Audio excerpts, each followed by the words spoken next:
زندگی کیسی بھی ہو آسان نہیں ہوتی۔ زندگی کو آسان بنایا جاتا ہے پیار سے، خلوص سے، اپنائیت سے اور سب سے بڑھ کر برداشت سے۔ جب اللہ خوش ہوتا ہے تو نیکی کرنا آسان اور گناہ کرنا مشکل لگتا ہے۔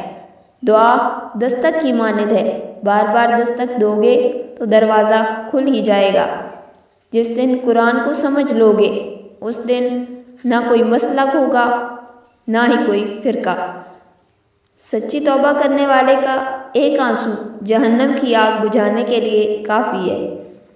تم تہجد تک خود نہیں جاتے بلکہ تہجد کو تم تک لایا جاتا ہے۔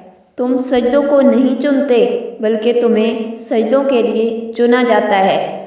نصیب بھی بدل جاتا ہے تہجد کی دعاؤں سے۔ جو شخص پابندی سے استغفار کرتا ہے اللہ تعالیٰ اس سے ہر تنگی کو نکالنے کا سامان کرتا ہے۔ ہمیں سب سے زیادہ تکلیف تب ہوتی ہے جب کسی انسان کا اصل چہرہ اللہ ہمارے سامنے لاتا ہے، جب ہم حقیقت سے انکار کرتے ہیں۔ جب اللہ کسی کو پسند کرتا ہے تو اس کی پریشانیاں بڑھا دیتا ہے تاکہ اسے اپنے قریب کر سکے۔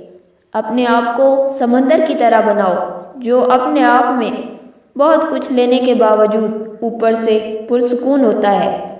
مضبوط رہیں، مثبت رہیں، اپنے حاسدین کو اسی غم میں رہنے دیں کہ آپ ابھی تک مسکرا کیسے رہے ہیں۔ جب انسان اپنے رب پر اس قدر بھروسہ کر لیتا ہے کہ اس کے علاوہ کوئی بھی ضرورت پوری نہیں کر سکتا تو اللہ بھی مایوس نہیں کرتا۔ اگر آپ تکبر کا علاج چاہتے ہیں تو اپنے ہاتھوں سے ایک مردہ نہلا کر دیکھیں۔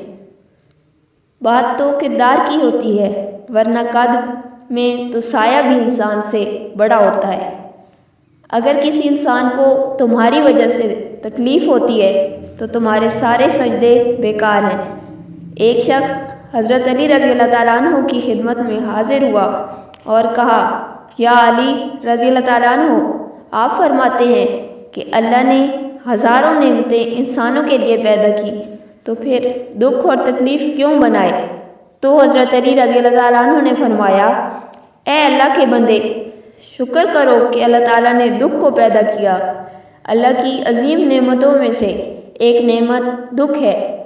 تو وہ شخص کہنے لگا، یا علی رضی اللہ تعالیٰ عنہ، دکھ بھی نعمت ہے؟ تو حضرت علی رضی اللہ تعالیٰ عنہ نے فرمایا، اے شخص، دکھ انسان کو مضبوط کرتا ہے اور خوشیاں انسان کو کمزور کرتی ہیں۔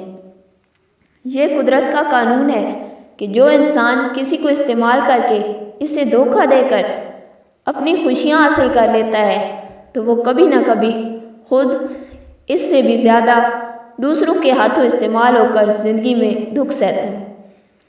کامیابی کی پہلی سیڑھی کوشش ہے، کوشش سے غلطی، غلطی سے سبق، سبق سے تجربہ اور تجربے سے کامیابی حاصل ہوتی ہے۔